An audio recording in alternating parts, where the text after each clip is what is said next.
So let's talk about my least favorite area of composition.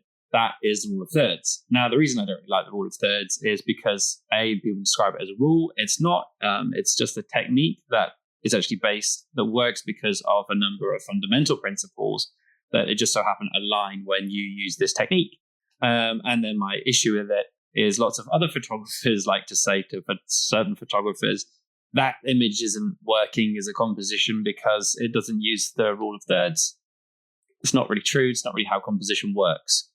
Ran over. So what is the rule of thirds? So the rule of thirds is essentially just an easy way to compose things in a manner that's quite visually satisfying. But how do we go about creating the rule of thirds? Well, if we take a grid and we subdivide it into a 3x3 grid, and that gives us 9 equal boxes and 4 intersecting points. Then what we want to do is we want to place our subject or any other points of interest in the image on those intersections. And generally, this has the habit of creating a relatively satisfying and pleasing image. I think what's really important here is, yes, learning the technique, but actually trying to learn how to understand why the technique works. So having your subject in the center of the frame all of the time, though it is satisfying and creates a sense of harmony and symmetry, it can be quite boring. It lacks visual interest. Our eyes are drawn to contrast. And I don't just mean dark and light, I mean visual contrast. So by placing our subject or an object on those intersecting points that are away from the center, it creates a bit of visual interest.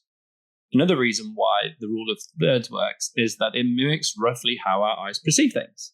We generally start a third of the way across an image and come down. And then we go diagonally up to the top right third of an image and then come down again. By using the rule of thirds, we align our points of interest on a natural pattern of which our eyes will scan an image.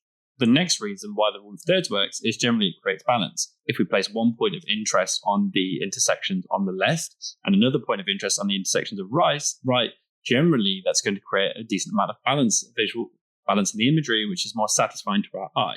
And then finally, let's talk about the big caveat. The rule of thirds is maybe the most common compositional technique, and it's especially common with amateur and beginners.